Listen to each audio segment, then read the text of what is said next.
through the crowd. Let me show you how. Scores are dropping, wheels are turning, paces high. We're rocking every moment, reaching for the sky. So catch your breath and strap in tight. We're bringing the heat, it feels so right. Lights are flashing, the crowd's in a roar. Get ready for action, it's what we live for. Electric vibes and the energy's on. We're taking the stage, it's time to get it on. 3 highlights, the thrill of the game. From the courts to the fields, you remember the name. Grab your snacks, settle in for the ride. It's game day, baby. Let's take it in stride. Are you ready to rumble? The stage is set. With the lights ablaze and no room for regrets. It's hours of screaming, adrenaline's popping. From the kick-up to the buzzer, the excitement is jumping. So grab your chest, let the games ignite. I said, see the games ignite. Bringing the thunder, it feels so right. It's fun, it feels so right.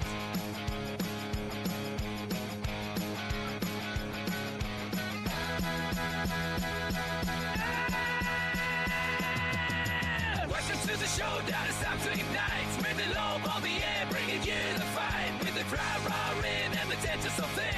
Get ready for highlights, every kick and flip. From the field to the crowd, we're breaking it down. Tracking every move from the ace to the crown. But raise the sharp blades and stats to impress. We are ultimate source. From Sandland, no stress.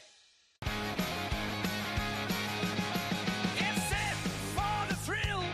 It's game time now. I will send you through the crowd. Let me show you how. Scores are dropping, wheels are turning, paces high.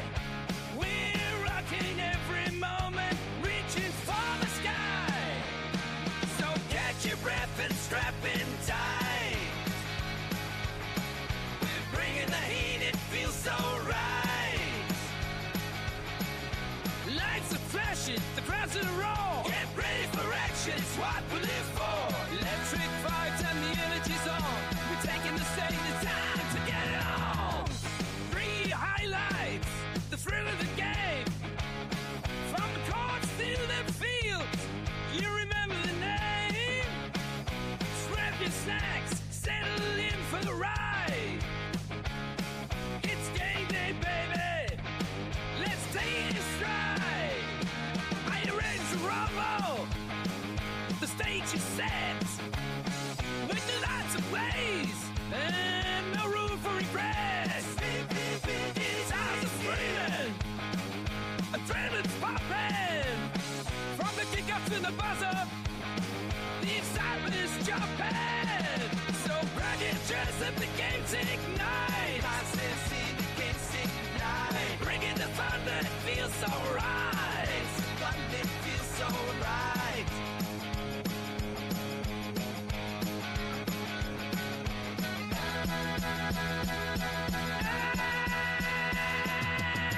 Welcome to the showdown, it's time to ignite. With the low on the air, bringing you the fight. With the crowd roaring and the tension so thick.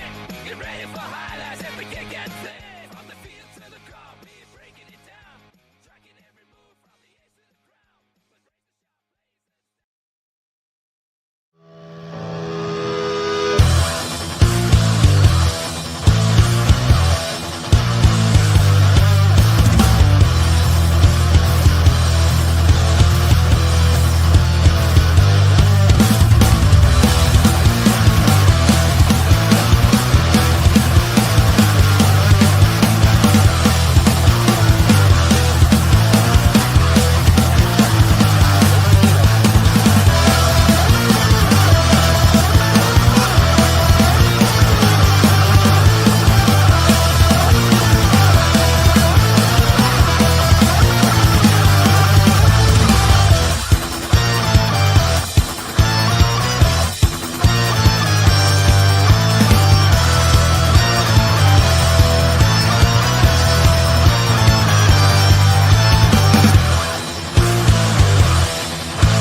All right, here's my take on every NFL team that played in Week 10. Starting with the news this morning of the Giants firing Brian Daboll. I just don't really get it. Like, first on a micro level, if Jackson Dart didn't get a concussion yesterday, then the Giants probably win that game. And then is Daboll still in his office this morning? So that's not really fair. But also, like, what was ownership in this front office really expecting this season? Bro, can we talk about Tyler Shuck? Like, he looked great. I mean, I think what stood out the most for me from his performance was the accuracy. Absolutely catastrophic loss for the Jags this week. Like, Jags fans, I feel your pain on that fourth quarter PI call, but you're not allowed to complain about that when you have one total yard of offense in the entire fourth. I think the most frustrating thing about the Bills' loss to the Dolphins, besides the fact that Jalen Waddle scored a touchdown after they tried to trade for him last week, is that the turnovers were all their fault. It feels like the Bills lack juice or like team energy right now. And then, I mean, literally as of Saturday, they were the favorites to win the Super Bowl on call sheet. They've now dropped all the way to fourth. And look, I know they lost. I know he threw 2 picks and he was sort of forcing it, but I like JJ McCarthy's aggressiveness downfield. He's just not as much of a game manager as he was portrayed coming out of Michigan. All right, here's my take on every NFL. Starting with the Get set for the thrill. It's game time now. I'ma send you to the crowd. Let me show you how. Scores are dropping, wheels are turning, paces high. We're rocking every moment, reaching for the sky. So catch your breath and strap in tight. We're bringing the heat, it feels so right. Lights are flashing, the crowd's in a roar. Get ready for action, it's what we live for. It's game time now. I'ma send you to the crowd. Let me Maybe I should have us up on stage, should we? What's going on, folks? And welcome to ROMA Sports, where we go around the country and the world and talk sports. I'm AK, your favorite guy, and tonight, let's take a look at the college football playoff as it stands. We'll go over the NFL injury updates and reports. Who's gone down? Who's coming back? Then we look into 2 NBA franchises going in opposite directions. But first, my co-host, how you guys doing? Doing good.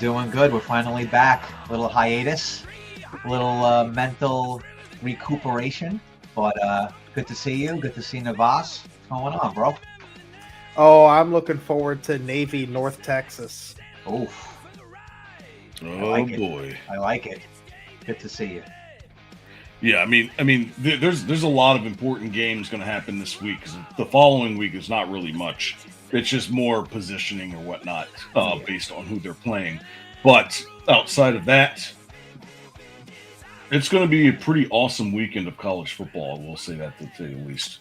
But anyways, now to actually pull it up when I really needed to, go to risemiddleamerica.com and check out our lineup of podcasts from history to news, pop culture, sports. We cover it all. On top of the page are our socials. At the bottom is a link to all of our merch. You can support us by going to @TheRealRoma_AK and hit that subscribe button on X, or go to our Discord and sign up for one of our memberships. So like, comment, subscribe, and help us become the largest podcast network on the net. Without further ado, it's Fast and Furious.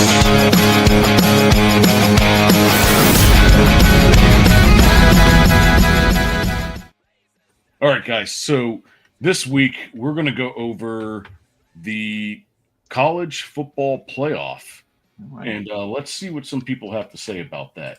I believe this is the NCAA championships. They've got 532 subscribers, so they must know what they're talking about. So let's take a look. The third college football playoff rankings and bracket are out. I'm here with Stan Beckton and Wayne Stats of NCAA Digital to break it all down. What stands out to you after the reveal? Let's start with you, Wayne. Yeah, I think it's now seems to be a revolving door for who the 5th highest ranked conference champion is. I think we thought it'd be Tulane, and it is Tulane. We'll see if they're going to can stay there longer than the past 2 teams have been in that spot. But the metrics do like they're going to wave a lot, and they had a tough non-conference schedule, so I'm sure that helps out as well. But really, it's all on them now to try to seal it off and win out and get that automatic bid.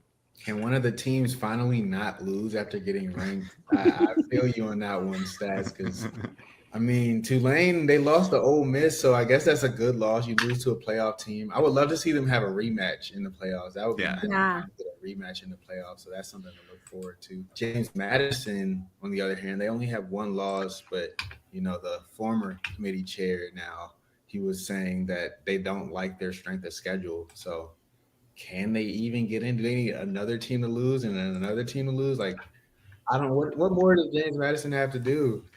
I'm curious how far from the top 25. All right, so let's stop there. So what do you guys think about James Madison and Tulane or whatnot in their chances? I mean, James Madison is playing, I think, the best they've ever played before. Mhm. I mean, they are really stepped it up. It could be one of those miracle seasons.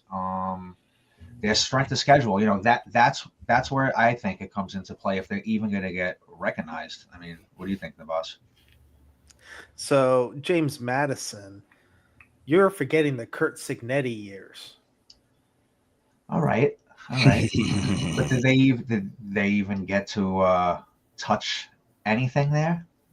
Absolutely. What'd They they did get? get one. They did get to one bowl game under Right. Kurt Signetti right after the transition period was done. Okay. Because James Madison went through the same thing that Missouri State is going to go through this year, where Missouri State can't be bowl eligible nor play in the conference title game because they are a recent FCS upgrade. Okay. So with James Madison, as much as I want to call out the stupidity that is the strength of schedule, I can't argue against it. That's why I brought it up, because that is the marking stone of what they're going to look at, I would think. Plus, victory margins, points per game, points allowed.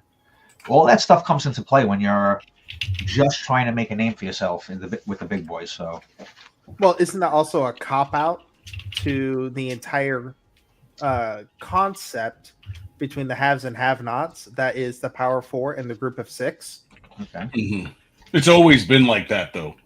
Yeah, it's been like that even in the BCS days. Like at least the BCS allowed teams like Boise State to get up there, right?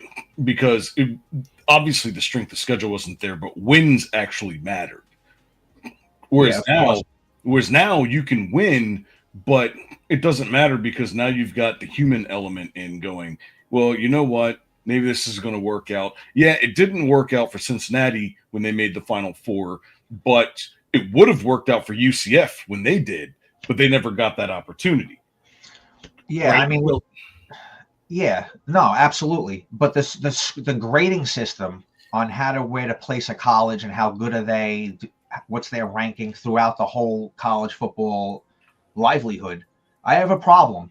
Number 7 BYU, they're 8-0, they're undefeated, but they're behind 3 other teams that have a loss, including Old Miss, bro. Like, BYU gets no recognition, bro, like at all, and they're undefeated and they play the big boys. So I don't understand why teams that have a loss that got slapped up are in front of this team. Don't mean to jump course, but it bothers me. The thing that bothers me the most, believe it or not, is Kurt Signetti himself. If you guys are going to go ahead and throw a cop out and say, oh, the James Madison strength of schedule is absolutely horseshit and doesn't meet the criteria of being the 12th man or the 12th team in the college football playoff, then you get to absolutely shit on Indiana for following the SEC's method of actually doing scheduling. Because this is the week that the SEC, for the most part, most teams schedule their FCS prep game before their rivalry weeks. Mm-hmm. And I looked up Indiana's schedule.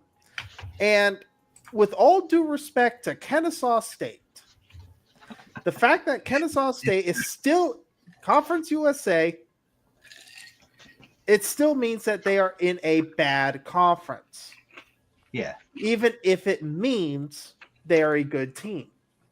It's kind of like what we have right now with the Sun Belt. Sun Belt, it's a bad year. The best teams you're going to get are James Madison and maybe Southern Miss if they'd stop losing. Yeah, that's funny. So the other team they talked about was Tulane, right? Yep. Now, So- Tulane, Yeah. Tulane's got a bit of a different problem. Tulane's problem is the fact that they are in the American. So every year, you know that the group of 12 or the group of 5 schools, they get one rep, highest ranking conference champion. Okay.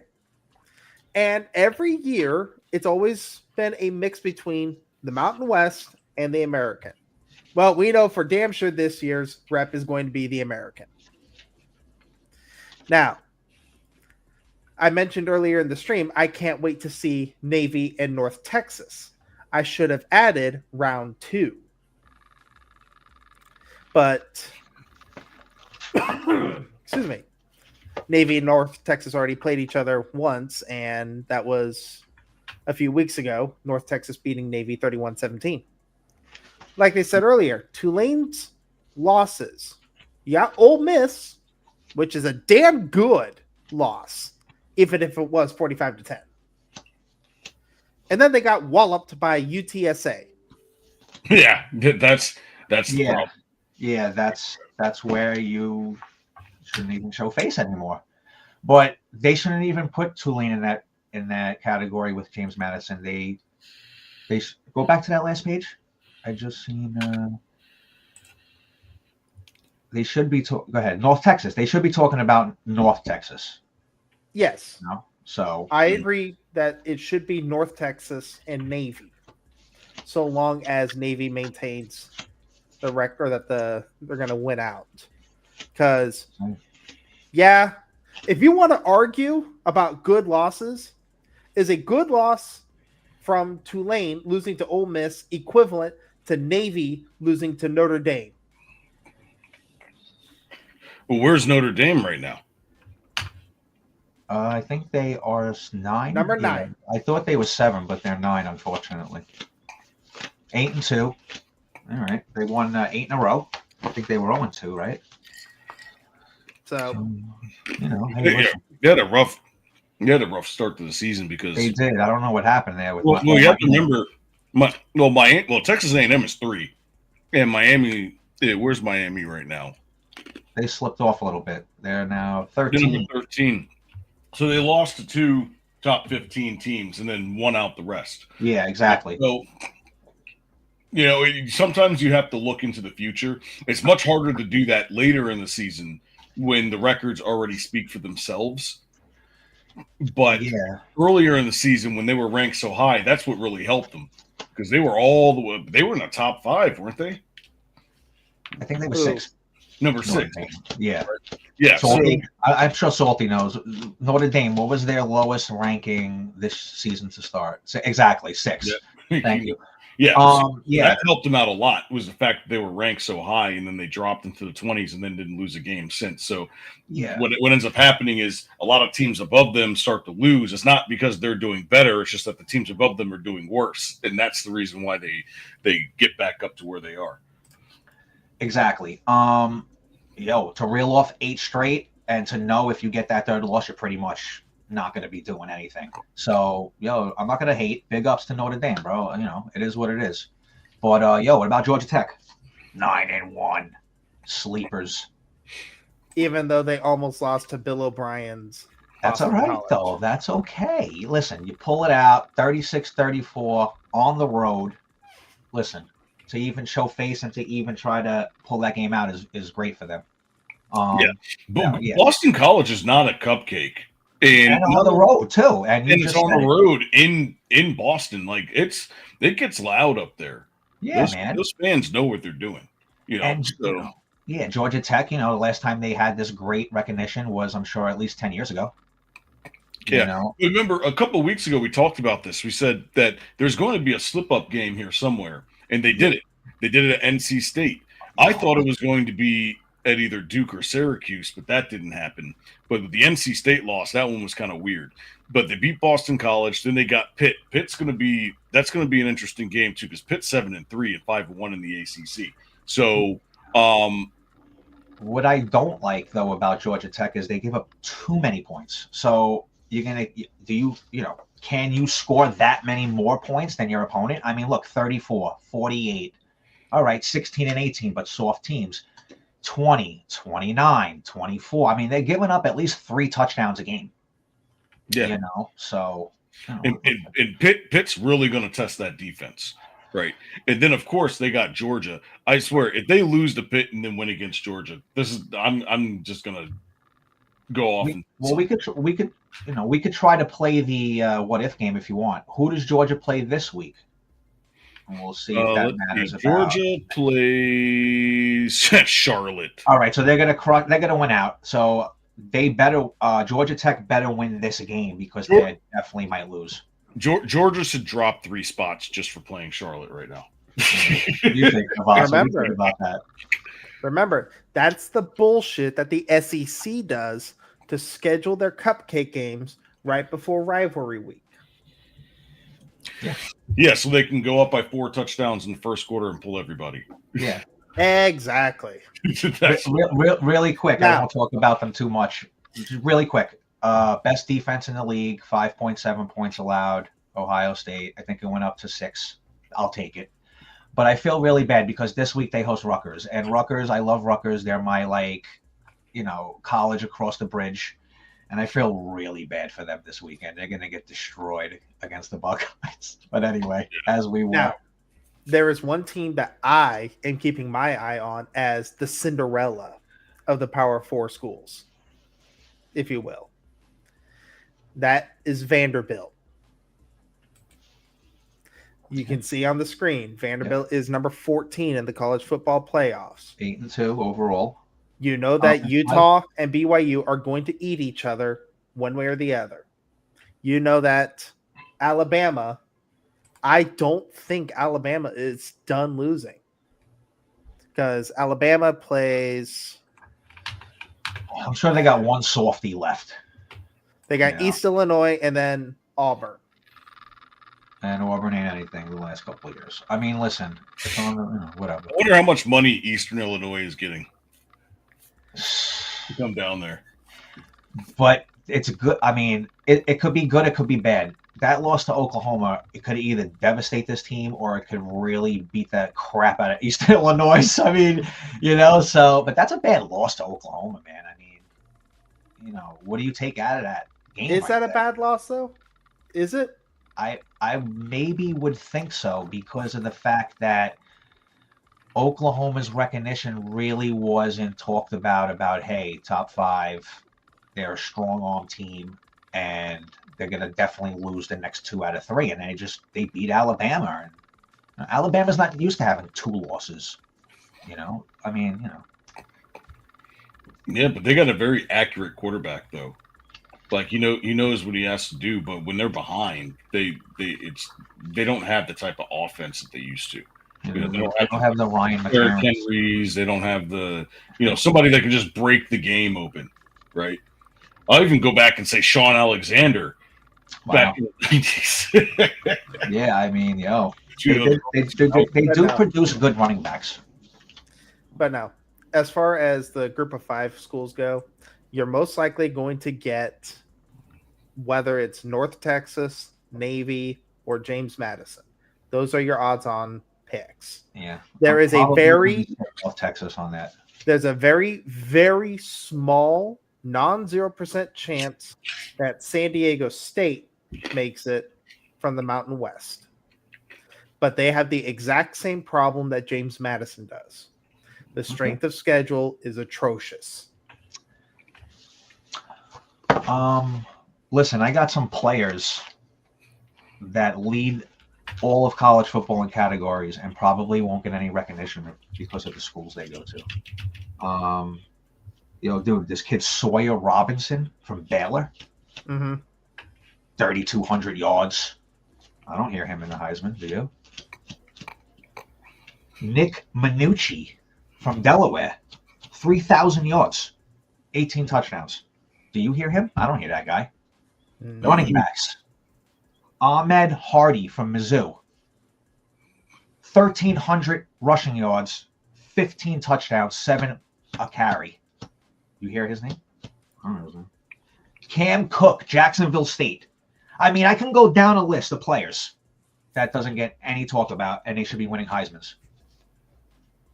Well, do you think Ashton Genty should have won the Heisman instead of Travis Hunter? Absolutely. I don't know, because what Travis Hunter did, nobody else did, right? You know, so to have over 1,000 yards and to have as many tackles and deflected pass, like it's just nobody's ever done that. He was a college football Deion Sanders. Yeah, he was. I mean, I would say Deion Sanders. You could say what's his name, Sherman. Richard Sherman. Richard Sherman, when he played at Stanford, he was the same. He played offense and defense. He did. And you know, and usually those types of players, I mean, are athletes, right? They're athletes, and they know, and they just have an IQ for the game that nobody else has, right? Yeah, I mean, to play both sides of the ball is a rare anomaly. So to have that player and to put up the numbers too. I mean, you could play both sides of the ball and not put up the stats, but be a solid dude. But this guy just does it. So I mean, you know, what do you think? I mean, do you think Hunter or Genty for that? I mean, what do you think? I don't know. I just there have been running backs that have done what Genty has done and not won the Heisman, right? So it's not just about what you do on the field against the teams that you play. And unfortunately, I think it was the product of the teams that he did play. And then when he played in the big game, he didn't show up. Well, I wouldn't say he didn't show up. He did do well. He just wasn't a difference maker. Salty. I didn't mention Love because he's third on the list and he is recognized. So I didn't mention the recognizable name. I mentioned the unrecognizable names. Yeah. So to close this out, so we got Illinois that's on the rise again. You know, they started off the season pretty well and then went through a little slump, but they had a pretty rough schedule. Yeah, they were getting slapped by the big boys. Yeah, they were. Then we've got the big showdown this week. We didn't even talk about this between USC and Oregon. You know, that's coming up. You know, who's going to get that fourth spot in the college football playoff? Right now it's Georgia, but if somehow, some way Georgia falls to Georgia Tech, who's going to get that fourth spot? Texas Tech is right behind him. I think Texas Tech is going to get shellacked by any team that they play in the college football. Yeah, I like actually Ole Miss. You know, call me silly, but yeah, they got Keywan Lacey, big time running back, 1,100 yards this year, 19 touchdowns. Listen, they got a running game, bro. You know, defense comes to play. Let's go. Exactly. Yeah. Where does Tulane fit? We already talked about that. What happens with the Ohio State and Michigan game? I think it's in Michigan, isn't it? That's the last game of the year. I believe so. That is it. Yeah, because we got the home game versus Rutgers, and then we go over there to Michigonian. Yeah.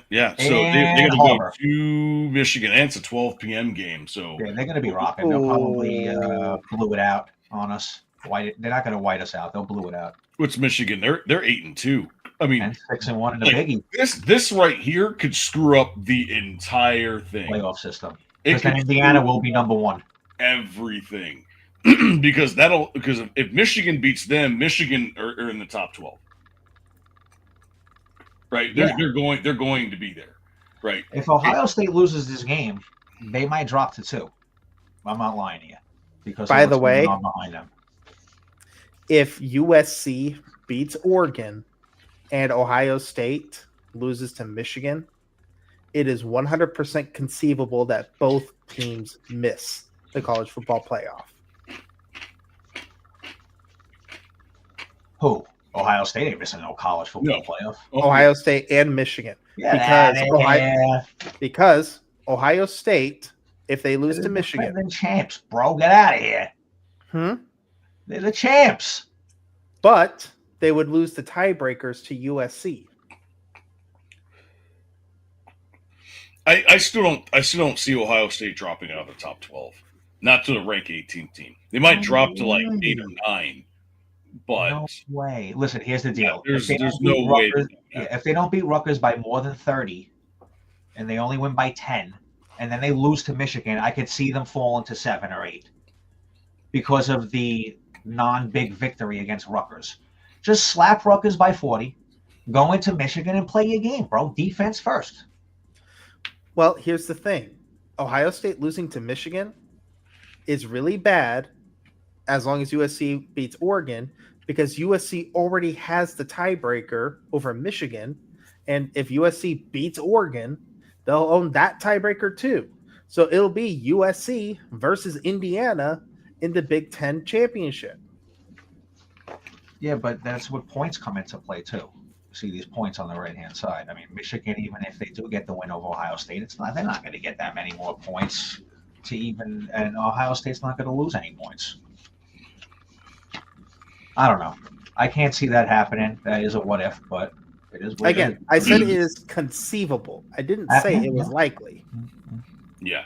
Well, so anyways, Vanderbilt, do they still have a chance? BYU and Utah, they're on the outside looking in, and then, does Cincinnati still have a chance? No, absolutely not. Wow. Cincinnati, huh?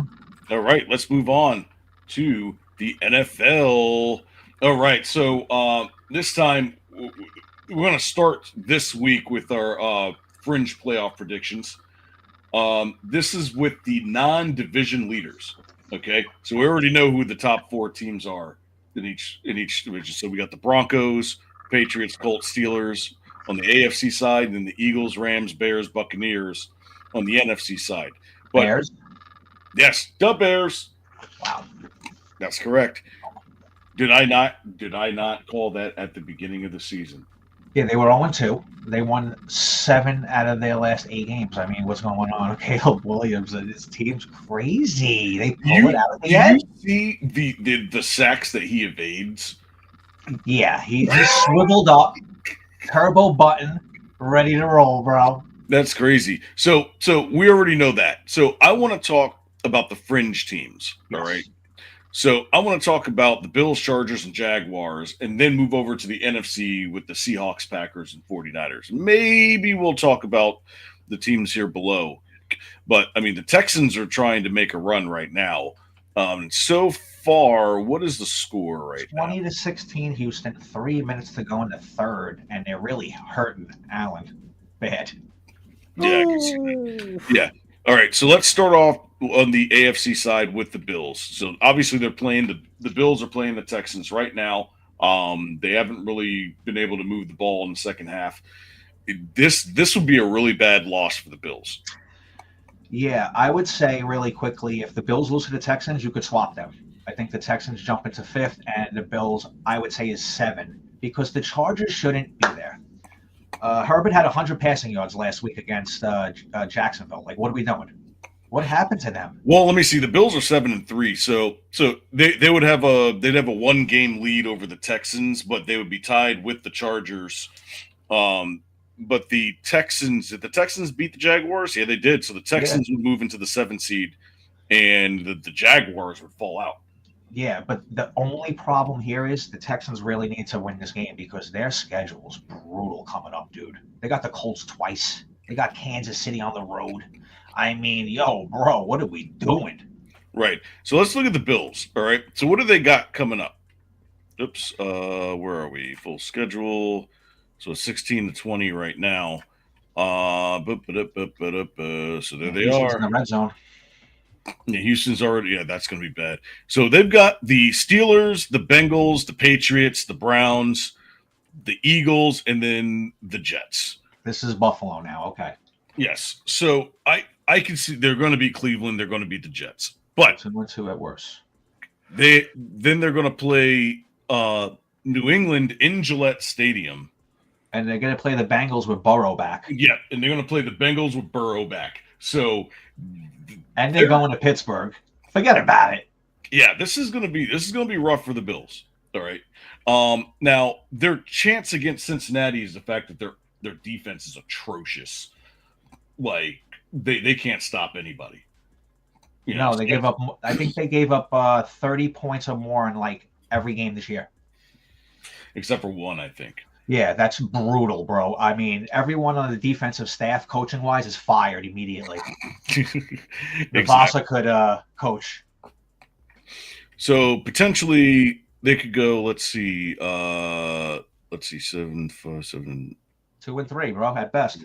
7, 5, 7, 6, 8 and 6, 8 and 7, 9 and 7, 9 and 8.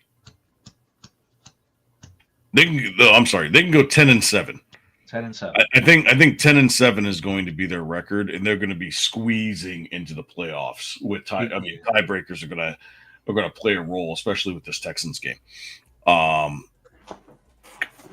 Then let's move on to the Chargers. All right, so the Chargers are 7 and 4, second in the AFC West.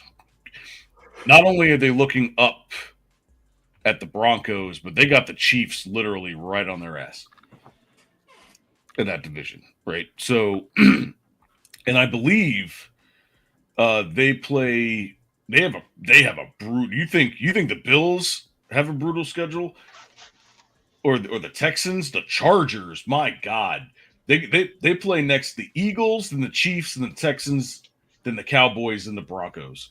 Like, wow.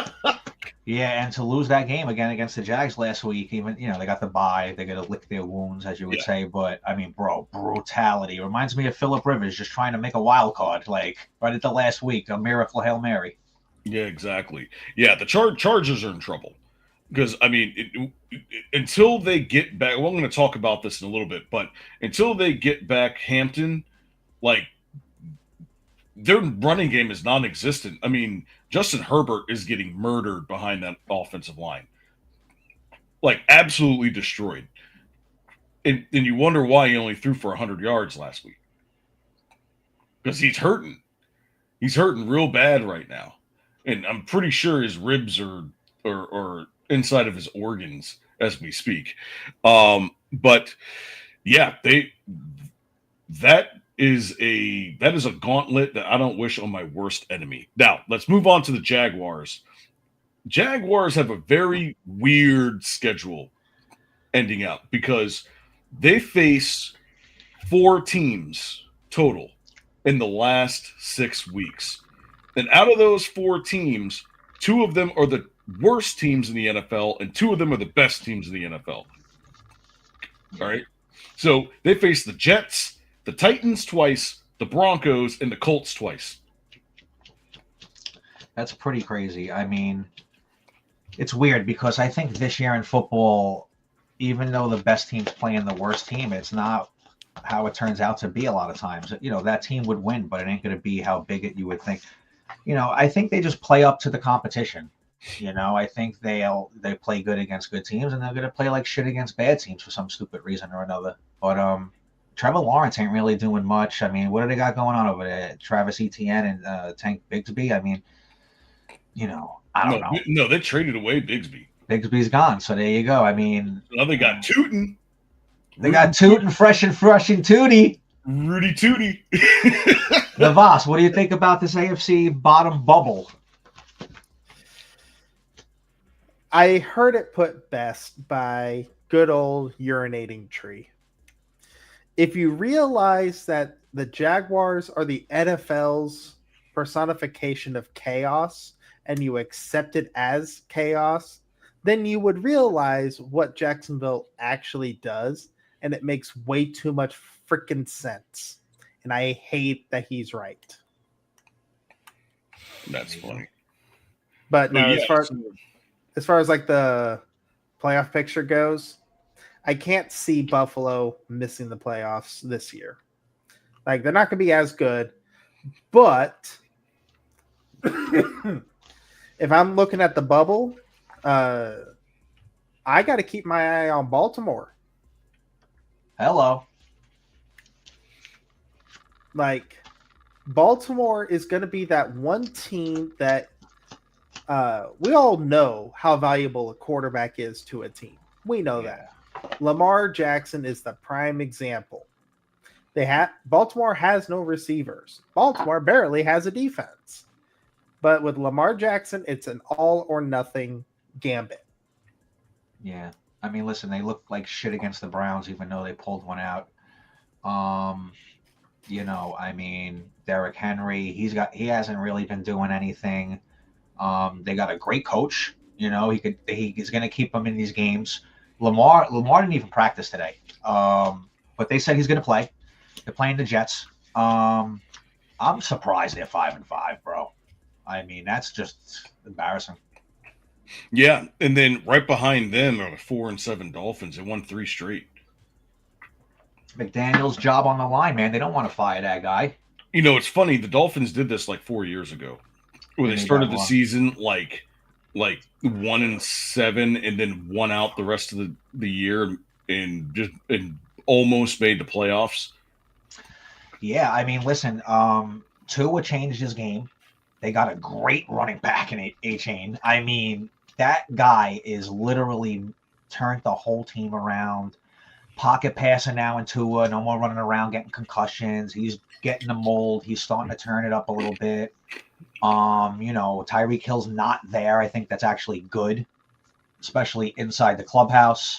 But what I will say is if Buffalo does not make the playoffs, prepare for McDermott to be fired. I can tell you that right now. Oh, they're going to fire him. Absolutely. No. No matter what happens at the end of the year, they're going to fire him. Unless he wins the Super Bowl. If he wins the Super Bowl, then they can't fire him. Unless he gets the Lombardi trophy, it ain't happening. I mean, Baltimore went ahead and released Trent Dilfer right after winning a Super Bowl. Yeah, but they're not going to do that with Josh Allen. That would be the dumbest move. Like Buffalo, you can't open a new stadium without Josh Allen. No. Josh Allen. Yeah. Josh Allen is Buffalo. Yeah, he started his career and will end his career as a Bill. But no, going to the NFC. God damn it! Why Eagles? Why? I think the Rams are better than the Eagles. They are. I think so. Yeah, all around. I mean, for Philly, they played some soft teams. I think Philly, at least 60% of their schedule. The Rams low key got a boss team. They do, bro. Dude, Kyron Williams ain't even really representing like the big running backs do, like Taylor and A-Chain and Bijan and McCaffrey. But they got a quarterback, and he's setting records this year. What, his touchdowns, 30 to 1 interception or something like that? Yeah, it's Matthew crazy. Stafford. Yeah. And then the Bears. Which is like, I think they're the Cinderella on this whole list between the AFC and the NFC. I mean, good for them. Yeah, I think the Bears are they could surprise everybody and grab that 1 seed just because of their schedule. Man, I mean, they're pulling games out, bro. Remember against the Vikings, that field goal? They're holding on at home. They got the Steelers this week, I think, right? Mm-hmm. Oh, man, it's crazy. I can't believe the Lions dropped out of the playoff race. That's insane. But that's I think the coach did this to them. I think the coach's reckless play calls and abandonment of the game of football with kicking extra points and field goals and taking points, I think really ruined this team. It did, because they had what? They went 0 for 5 on 4th down. Yeah, and that's just one game. Look at the whole season in total. They have no injuries. They have a fully loaded offense. Everyone's there. All their superstars. There should be no excuse, bro. Absolutely. So now let's go into the NFC wild card. So the Seahawks. All right. So they're doing well, but they do have some tough games. All right. They play the Colts next, then the Rams, then the 49ers, and the Chiefs and the Packers. That's a gauntlet. Holy crap. I just don't trust Darnold for the Seahawks in a big game. I mean, I think they played the Philadelphia Eagles last year in the playoffs. He got slapped, bro. Every time he plays a big game, he gets slapped. They have a great team, though. He's got to keep his head on, bro, and not turn the ball over, bro. Yeah, exactly. And they also got the leading receiver in the NFL on that team. Yeah, Jackson Smith and the Jigbee. I mean, the guy's a beast, bro. The Jigbee. Pack is a fraud. Navasa, Pack is a fraud. Yes. They are. And same thing with the 49ers too. Get out of here. I don't know. I'm kind of MVP's 49ers back, are running weird, people dude. over. And Purdy's back. Okay. The 49ers, they are the epitome of fake it till you make it. But remember, Warren's out and Bosa. And they're still 7-4, bro, making noise. They traded Bosa. Bosa's gone? Yeah, I thought Nick Bosa went to the Chargers and Joey Bosa was already gone. I thought he was on the IL. Better double check that. Yeah. Check that out. Well, one of the Boses is in Buffalo, I think, Yeah. right? And this one's on the IR. 100%. Or your money back. But either way, we just talked about the Lions. I mean, there's a chance that if the Lions don't make the playoffs after the abysmal game they had last week, then I think Dan Campbell's definitely on the hot seat. Yeah, he has to be, especially with the reckless calls. I mean, they are lucky, though, the Packers are fraud. I mean, the Packers are not doing anything, bro. And, I mean, they are a half a game back.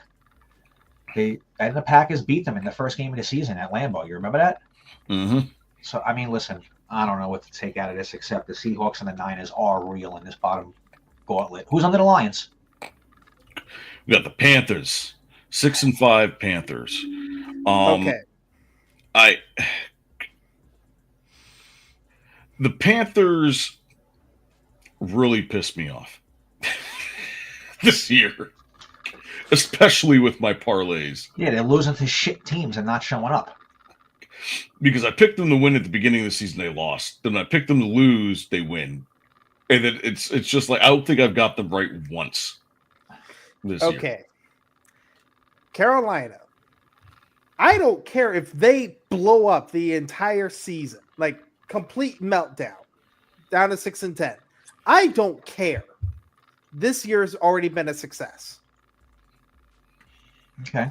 They've already got the chemistry worked out pretty damn good between Dave Canales and Bryce Young.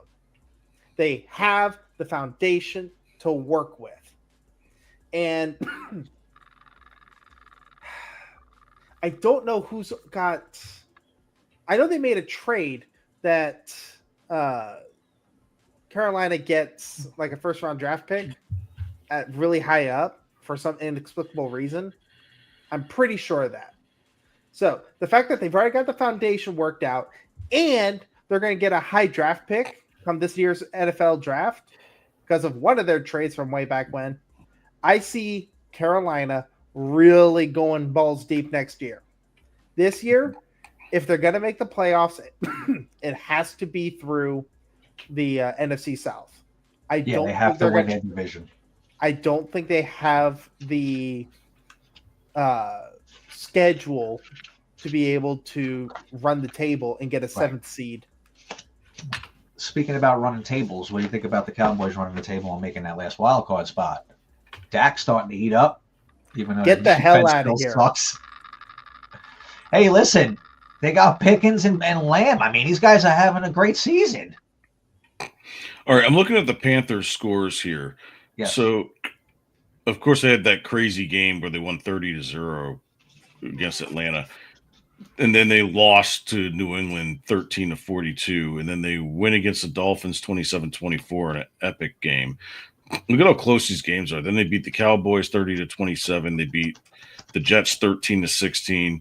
And then they lose to the Bills. They just can't win against the AFC East. And then they beat the Packers in Lambeau. Like, what? That's because the Packers lost that. They did not show up, dude. Their offense is pitiful. And then they lose to the Saints. Like, that's ruined their season. This is I just don't get it. You beat the Cowboys, then you beat the Jets, and then you lose to the Bills, then you beat Green Bay in Green Bay, and then you lose New Orleans. Like, well, I would say really quickly, despite the fact of the unevenness that's going on here, if they ever did make the playoffs this year, I wouldn't want to play them. No. Because they could show up and just shellac you, or they could lose by 30. I don't want to play a team like that because I don't know what I'm going to get from these crazy people. You know what I mean? Exactly. You go to do the coin toss, and you see them with glowing red eyes, and you're shit. Yeah, like, oh, here comes the wild card Carolina garbage Panthers, and then they win by 30. Cardiac cats. Yeah, you know? The cardiac cats. Oh my god. Yeah. So they beat the Falcons. Greg Olsen no more. So they've got the 49ers, the Rams, the Saints, the Bucks, Seattle, and then the Bucks again. Yeah, they're toast. Burnt toast. They're not. There's no way.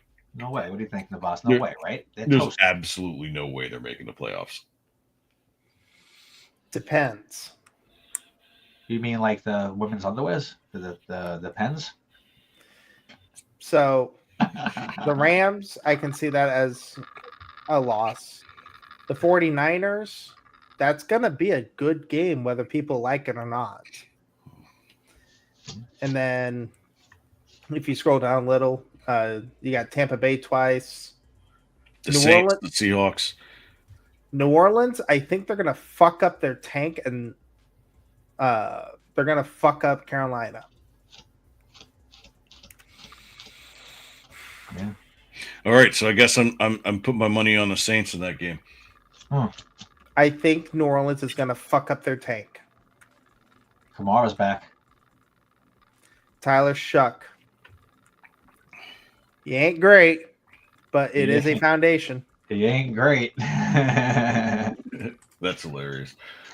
Sorry, man. The last Louisville quarterback to actually do something half decent, his name was Lamar Jackson. Just gonna say, baby.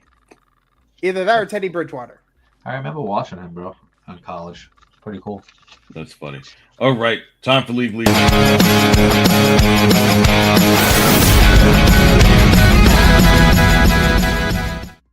All right, so this week on League Leaks, if you guys want to know what League Leaks is, all right, it's a segment where we dig into the biggest headlines from one specific league, break down what's happening and what it all means. So this week we're spotlighting 6 pivotal players in the NFL, all right? 3 of these players are making their return from injured reserve, and 3 big-time roster blows to teams that they're still absorbing at this point, right? So they're not just footnotes. They have major consequences for teams' trajectories and how if they have the ability to make the playoffs, right? So we're going to start off with Joe Burrow, quarterback of the Cincinnati Bengals, who is coming back. Not this week. I'm pretty sure he's not playing this week, but he will be playing on Thanksgiving. Yeah, so from what I hear, he was a full participant in practice today, which is phenomenal. He's my fantasy quarterback. I think he wants to play because he doesn't want to have a bad name, like, ruin the whole season, healthy but not play the last 4 games because the team's out of it record-wise.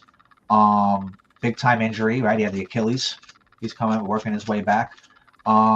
That's a key cog for Cincinnati. Achilles knows turf toe. Oh, he had a turf toe. Okay. So, Jamar Chase ain't going to play this week. He's suspended. I think they're going to rock him for Thanksgiving. I'm just glad to see you back and ready to roll. Yeah. I mean, it's weird because turf toe is the Carolina Panthers of injuries. And it's like you can be out for 2 weeks or you can be out for a year. Yeah, turf toe is a little bit of an odd injury. And with the garbage backup quarterbacks that they've been playing since Burrow's been out, really devastated this team. I mean, Chase Brown can't get going. Chase doesn't have the numbers. Thank the Lord for Higgins. Well, I wouldn't even say that because Burrow is actually not Burrow. Who did they trade it for him? Flacco. He actually been balling out. It's just their defense can't stop anybody. Yeah, 7 or 8 straight games this year with 30-plus points. Yeah, giving up. You cannot win in the NFL unless you have Peyton Manning on your team. And their Peyton Manning is Joe Burrow, and he wasn't playing. Yeah. So not much you can do about that. So he's coming back. So I guess this week we'll find out if the Bengals lose, I don't think he's playing for the rest of the season. I think they're waiting. They're waiting on that. They don't want to bring him back too early and cause something else to happen. Next is Omarion Hampton, the running back from the LA Chargers. All right, he was a limited participant this week. I don't think he's playing this week, but I think they can wait on him because he's got a 3-week window to come back. So I think you sit him out this week. Next week, I would dress him, but be very cautious. And the following week, he should be good to go. No, but the Chargers need him bad because they have no running game whatsoever. And like I said before, Justin Herbert is just getting absolutely destroyed behind that offensive line. Yeah, they're saying, hey, run the ball because he ain't gonna go nowhere, and we'll sit back a little bit so you don't burn us with the fly patterns of McConkey and Allen because they got some good receivers. Right. He's an important cog to that team. I mean, if he's not there and they have the backup not doing it, it's going to put more pressure on Herbert. And as you could see, Herbert's not Herbert without at least a running back that could get you 4.5 yards of carry. Yeah, exactly. And all right, so let's move on to the third person. That's Dalton Kincaid, tight end for the Bills. You can tell that the Bills are hurting without him. They are definitely hurting without him. I mean, I'm glad they brought back Gabe Davis, but Gabe Davis is not the same without Stephon Diggs on the other side of him. Yeah, Knox ain't cutting it. I think they called up a rookie. He's playing tonight as a tight end for Buffalo. Kincaid's a beast, bro. We watched him. He's running people over. Mm-hmm. You see, right now it's Houston has the ball again. It's 1st and 10. 8:37 left in the game. This is not looking good. It's not looking good at all. Yeah, they definitely going to need him back because he's his Josh Allen security blanket. Yeah, he's good, bro. Especially that Shakir and Coleman are lost in space with their receiving core. And if we all know they don't have Stephon Diggs, so good luck. Yeah.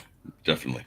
All right. So now the second part of this is we're going to talk about season-ending or critical blows to teams. All right. And the first one I want to talk about is good old Travis Hunter, wide receiver cornerback of the Jaguars. This is – I don't know if this is going to hurt them, but they did just pick up what's his name, Jacoby Myers. Yes, they did from the Raiders. Hunter's good, bro. You got to make him the focal point of your team. He's a one of a kind. We talked about him. He plays both sides of the ball in college, but he is the superstar on that team. Mm-hmm. Yeah, the quarterback wasn't good enough to throw him more good passes. Well, not just that, but they have a great running game. Yeah, they got two good running backs.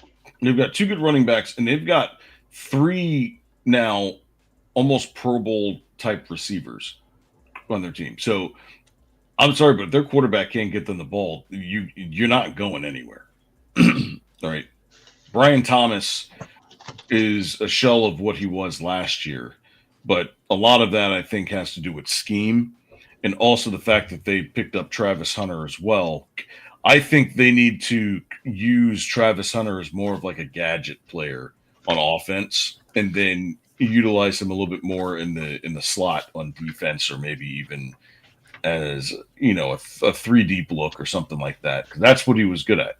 He was good as a cornerback in college, but in the NFL, I don't think he has the catch up speed to guard those shifty receivers in the middle. So you keep him out in the back and have him use his football sense to navigate. Exactly. I would definitely want to see Ingram a little bit more involved, the tight end there, because he's got hands. He's pretty good. Exactly. All right, Navasa, Sam Laporta, tight end, Detroit Lions. So, remember how you were talking about Dalton Kincaid being the security blanket for Josh Allen? The exact same thing can be said for Jared Goff. Literally, the fact that Sam Laporta is not the relief valve for the receivers going ahead and getting blocked up, especially what we saw with Philadelphia last week. Yeah. What more is there to be said? You need Sam Laporta just for the sheer fact that he's the relief valve, like a normal tight end works. And more importantly, the tight end position plays a bigger factor with offenses under Dan Campbell than what most other coaches would use tight ends for. So they're going to miss Sam Laporta till the end of the earth. Yeah. And yeah, Sam Laporta is very important to that team. He reminds me of Tucker Kraft. He goes down and the Packers are worthless. So, tight ends is super important in the NFL. Super important. Great blockers, great catchers, very smart players, I think, tight end. Depends on your offense. Yeah. There are coaches that prefer the blocking tight end. Like, basically, if you're going to be a run-heavy offense, then your tight end is going to be a blocker more like often than not. Dallas Goedert's a good blocker. Yeah, what about Washington in Pittsburgh? Okay, yeah. He's a big boy. That apartment complex of a human being. Like, he is huge. They got him listed at 260. Get out of town. Yeah. They're being nice. In his bra. Yeah, that's a holiday. Yeah, it's the holidays. We're gonna say you're a couple pounds under. But yeah, go ahead. But now, Sam Laporta, if you actually go back to last year and see how many fourth down plays that Sam Laporta was a huge factor in the conversion of those fourth downs, you'll realize just how much more Sam Laporta is needed for the Dan Campbell offense than what you even realize. Yeah, I mean, hey, what about Warren on the Colts? It's good. Good tight end. All right. I don't want to talk about the Colts. I'll take a gasp as an answer. No. I'm a Texans fan. I don't want to talk about the Colts. I don't want to give any praise unto Danny Derps. That's all right. We'll derp it. That's we got next on that list. All right, last but not least, J.K. Dobbins for the 9-2 Broncos, who is out now with foot surgery and will be out for the remainder of the year and part of the playoffs. Okay. And if the Broncos make the Super Bowl, he has a chance to play in the Super Bowl. All right. Well, they got Harvey. Harvey ain't Dobbins. They got Dobbins from the Chargers, right? That's what they're missing. They shouldn't have got rid of Dobbins. Yeah, because he was originally on the. Yeah, J.K. was rolling. Yeah, absolutely. Yeah, bro. I mean, listen, Harvey. I'm going to say right now that the Broncos and the 49ers will be playing each other in the Super Bowl this year. So they don't need Dobbins. They do enough with Nix and Harvey and a whole bunch of other cats on that team. Franklin, young stud. Wide receiver. They got Sutton. Guy's been there forever. Good team, bro. Great coach. They won like 9 in a row. Yeah, they're definitely looking for destiny, but it's definitely because of their defense, not because of their quarterback. Oh, absolutely. But you got to go through Denver this year in the playoffs, and that's going to be tough. That's going to be No, it's not. It's not going to be tough for one reason and one reason only. Let's hear it. His name is Bo Nix. Okay. Yeah. Bo Nix. The cog. Yeah. Bo Nix is also named Mo Picks. Lately, he has been Mo Picking, but that defense is phenomenal. And for Nix to play sometimes the way he does, where he is not elite, he's not great. I'll say he's very good.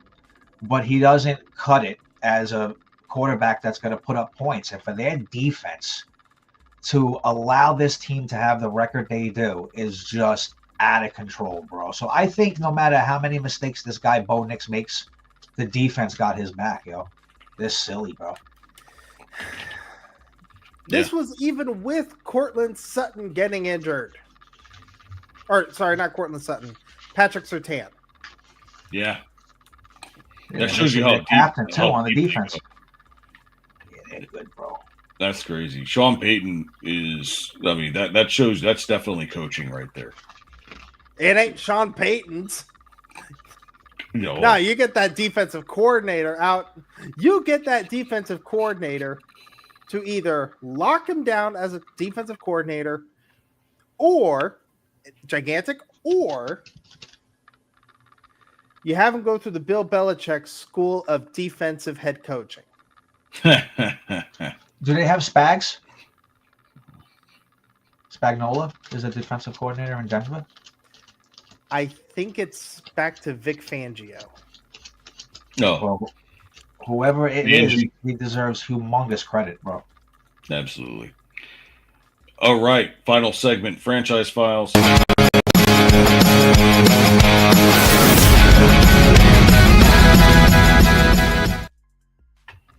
All right. This final segment, we're going to go over 2 surprises in the NBA this season, and then and kind of figure out what direction they're going to go. Okay. So the 2 teams we're going to talk about are the Toronto Raptors and the Dallas Mavericks. All right. So the Toronto Raptors, they're number 2 in the East at 10-5. They're on a 5-game win streak. They're 9-1 in their last 10 games. They beat Cleveland and Atlanta twice. All right. Yeah. And they have this balanced and unselfish approach on offense. Yeah. They have players. They got Barrett. They got Barnes. They got Ingram. They got Quickly. They got Paletti. Solid 5 core. They play ball. They love each other. It's a very good team, bro. Very good team. Right, right. I feel like this team is going to go as far as that starting 5 is going to have them go. Right. Absolutely, without a doubt. If they lose anybody on that starting 5, they're going to have a really rough time. Yeah, their bench is not deep as it has been in the past. You're absolutely right about that. I like to look at home and away records. I know it's early in the season. They're 7-3 on the road, bro. So they'll pick it up at home. 7-3 on the road is boss. The Knicks 1-4. I mean, we're not talking about them, but I see a 1-4. What are we doing? But anyway, 7-3 on the road is solid, bro. 9-2 in the conference, and they're actually scoring a lot of points. So, yo, big up to the Rap. Absolutely, yeah. And the thing is that they're 7-3 on the road. So they played 10 games on the road and 5 games at home. Yeah. So they got a stretch coming up where they're going to play a lot of home games. Yeah, and they're 5 games over. They won 5 in a row, 9-1 in their last 10. I mean, yo, that's good, bro. That's get them early, because if you get the home games late, that's when you position yourself with big wins. Exactly. Now we drop all the way off the face of the earth. Yeah, this is crazy. This is what happens when you trade your boy Luka Doncic away. Your franchise player is gone. I don't care who you get back. I don't care if you get back G.O.D. upstairs. So what do? They get Anthony Davis for him. Guy played 5 games. He's been on the injured list for like 3 years now. They got Cooper Flagg they drafted. He's awesome, a little young.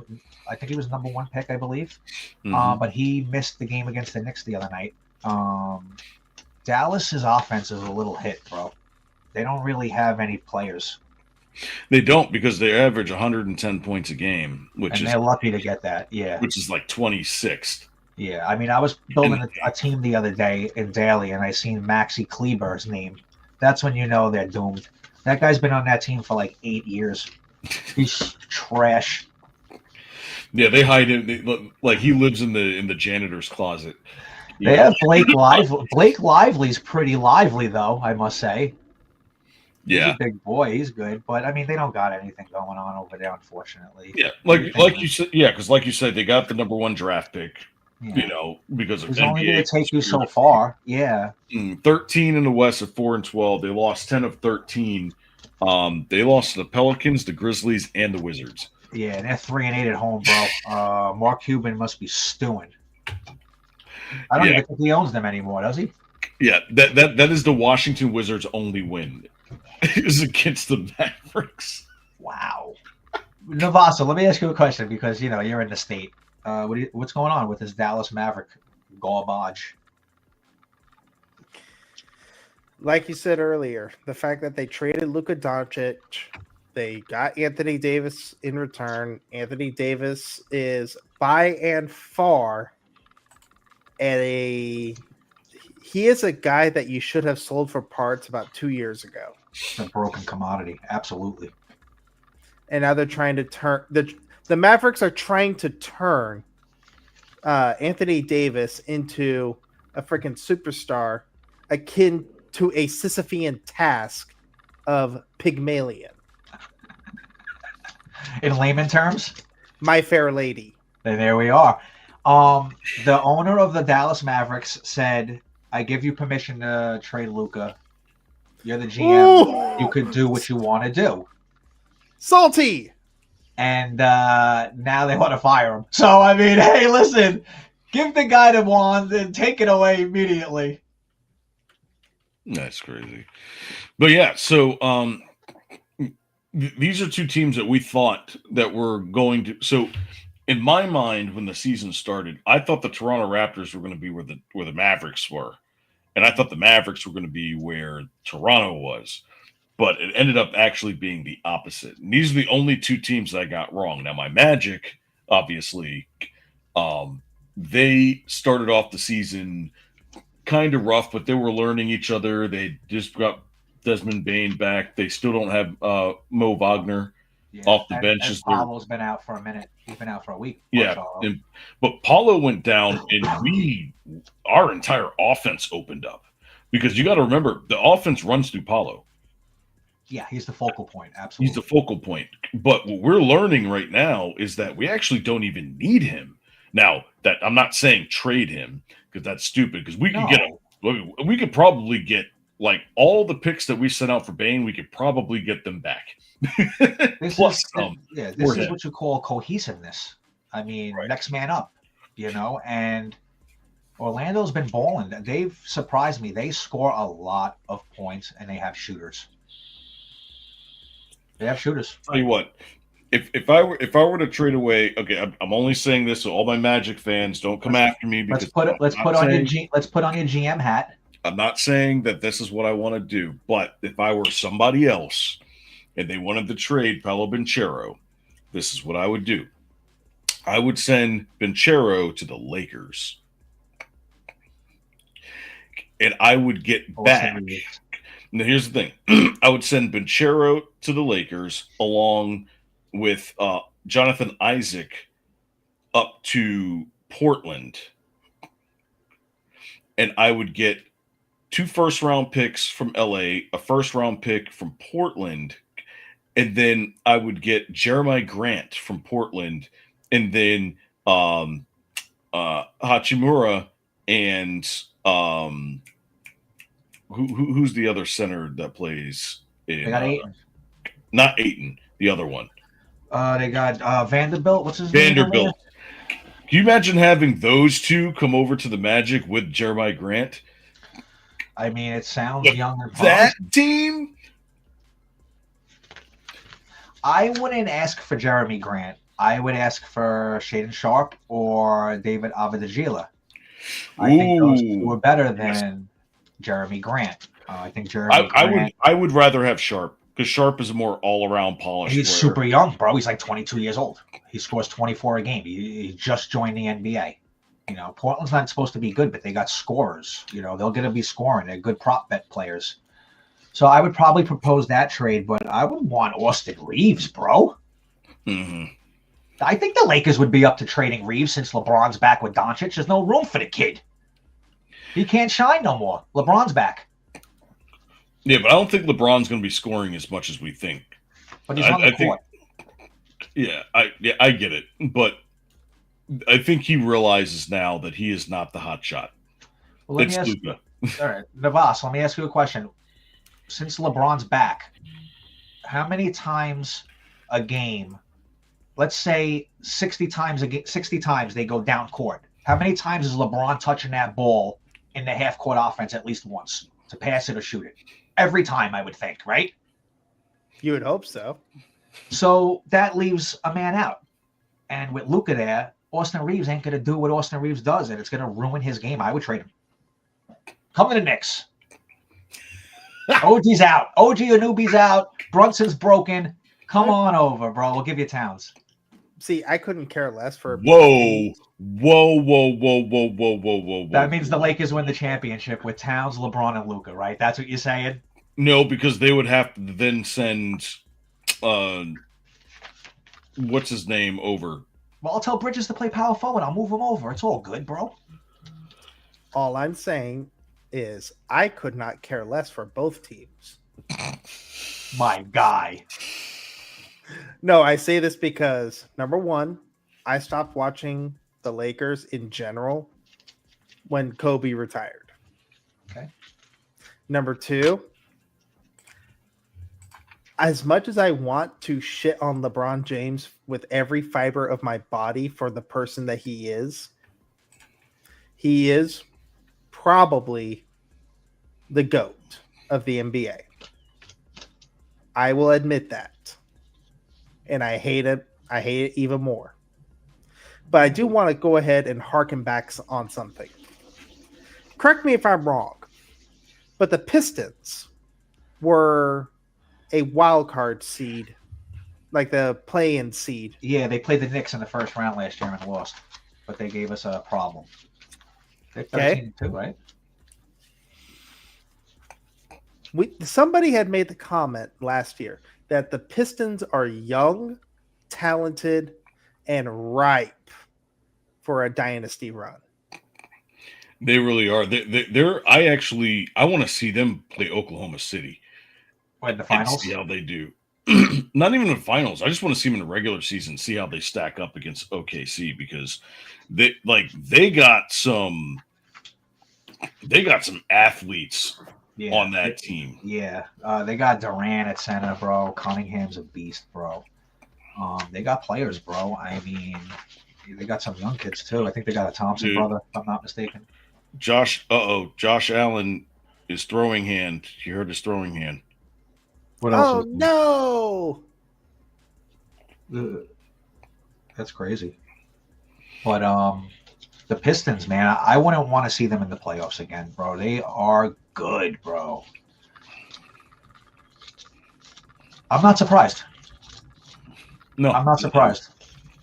You know, and remember when I said Philly, the 76ers is just they're better without Embiid? Well, Embiid's out. They'd keep winning. You know, Maxey, VJ Edgecombe, the young kid there, right? He's good, right, that kid? So, you know, certain teams, certain molds, stuff like that. Absolutely. All right. I think it's time for the fans of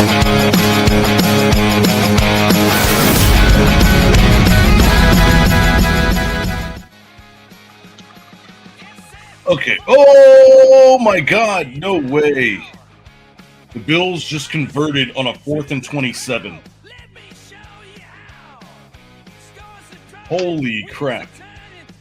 41 seconds left. 23-19. They're in their territory. Oh man, this is crazy. Who did he convert it to? James Cook? No, to Palmer, and then they did a lateral to Shakir. And just faked out the defense. That was insane. So when Shakir gets tackled, who gets the receiving yards? What happens there? No, it's basically from where the ball is to where the ball goes, and then that's where the negate is. So if he laterals it back 2 yards and gives it to is that receiving yards or rushing yards? Those yards in between are kind of no man's land, so nobody gets those yards. So the flip back, no one gets them. No. The flip back. Yeah, the flip back, those yards in between, nobody gets. So if you lateral it back 2 yards, nobody gets those 2 yards. But, yeah, that's insane. My goodness. Uh-oh, the Bills are still in it. I got a quick, remember the trivia question I had? Mm-hmm. What's up? Which conference has the most extra points missed? AFC or NFC? I think the AFC got the worst kickers in the league. I don't know. The NFC's had a lot of injuries to kickers and stuff, so I would probably say it was the NFC. Yeah, you're going NFC, I'm going NFC. What do you got? You're the tiebreaker, big dog.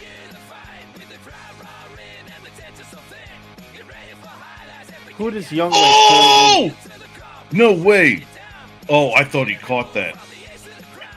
We got an AK spasm. Who does Young Wei Koo play for right now? I think he's on the Giants, isn't he? He's on the Giants, yeah. NFC. Unfortunately. Good call. Okay, so this week, let's see, NFL. Who am I going to go with? We got the Colts at the Chiefs. Do I dare pick the Colts here? That is a good game. I think the Colts are a 3-point underdog at Arrowhead. And, yeah, man, it's going to be a good game, bro.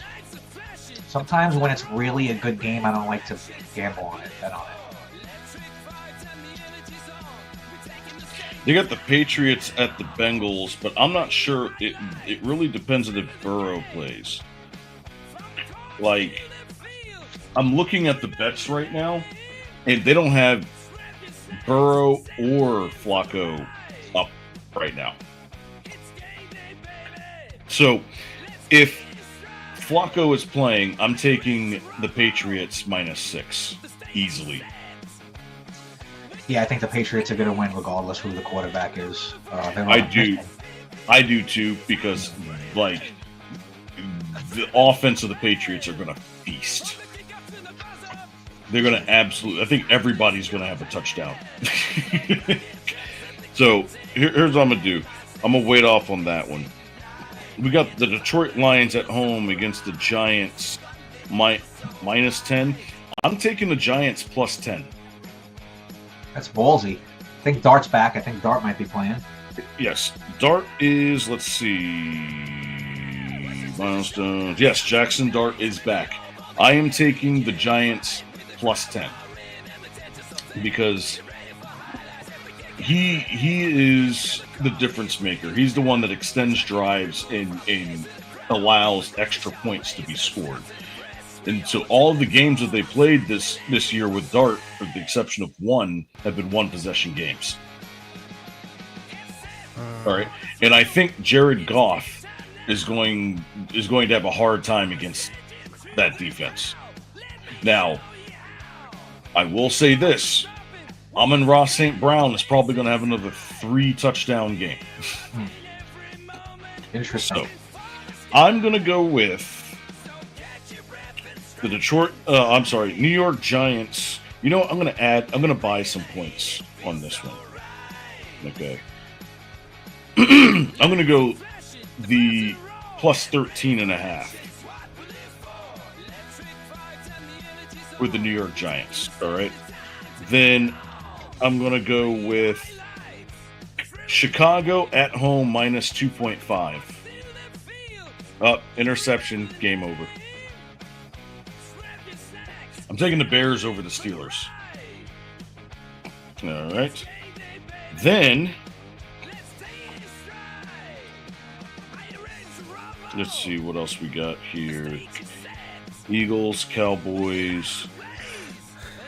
If there's a game that is ripe for the counter bet, I would go Falcons and Saints over 39.5. Yeah, I mean, I like the Saints -1.5 at home. Cousins is quarterback. Penix Jr. is out for the season. Cousins is trash in the Superdome. Give me the Saints, bro, all day, man. Kamara's back. Again, I'd go over 39.5. but I got a get right game again. You win one, you win two in a row. I like the Packers at home -6.5 over the Vikings. JJ McCarthy sucks, and with that Lambeau, they get on the road for a minute. I like the Packers -6.5 at home, and I like the Ravens, bro. Later Wood -13 against the Jets. Sayonara, New York Jets. My last game, I'm going to Cowboys over the Eagles at home, outright. That's crazy. Philly's due to lose a game here. I don't understand how they keep getting away with what they're getting away with. Well, you also have to remember that the Cowboys were out CeeDee Lamb for a month, right? So they didn't have that second option. And after all the issues that they had over the past couple of weeks with Nealand and all the other stuff, they have something to play for right now. And I'm taking the Cowboys at home versus the Eagles in a shellacking. I'm talking like 44-16 shellacking. Wow. Yes. So those are my bets. It is the Giants +13.5, Chicago Bears -2.5, and the Dallas Cowboys outright on the money line. That's what I'm going with. You just like that over in the Bengals? What was it? Over in the. No. I picked overs on Falcons and Saints. There you go. If the spread gets to +7.5 in Carolina and San Francisco, I would take the 7.5 and go Carolina. Okay. Good bet. But that's just me. There you have it. Man, the Bills almost had this. They made it all the way down to the 15-yard line. And Terrible loss for Buffalo. I told you that missed extra point in the first quarter was going to be a factor. And it was 43.5 over under. It was 43. That's Vegas. That That's that is extra Vegas. point. That was their cookie right there. That little cookie. They said, give me that. Oh, my goodness. All right, folks. Make sure you go to riseofmiddleamerica.com. Check out our lineup of podcasts. Please subscribe to all of our channels, or at least one of them, any of them. Our YouTube, our Rumble. You can subscribe to me on X at @TheRealRoma_AK. We've got Gargi here. You are Lemongrag on X. We've got Lord Navasa on X. Or you can go into our Discord and get one of our memberships there. All the proceeds go straight into the shows and help us become the largest podcast network on the nets. All right. This has been ROMA Sports. I'm AK, your favorite guy, signing out. I'll see you guys next week for Thanks. Well, no, we won't be here next week for Thanksgiving. When are we going to be back, bro? We'll be back the following week. There you go. Yeah, and then we'll have a much clearer playoff picture, and as well, we're going to talk some fantasy that following week. So I can't wait for fantasy, bro. Did you tell everyone that you're playing me this week in a pre-playoff matchup because of the standings at where we stand at 5 and 6 each? Hold on a second. Let me see. What are we sitting at right now? So I got 16 points. You got 22.6. And we had two guys each going. Yeah, I got well. Dalton Schultz didn't do crap for me, and Will Anderson, because we in this league we actually play 3-level defense. So we have to pick a defensive end, a linebacker, and a defensive corner. Yeah. Yep. And I had Will Anderson. Will Anderson Munch tonight. He was hungry. Yeah, he ate tonight. So, anyways, thank you guys for joining us. We will see you in 2 weeks. Peace.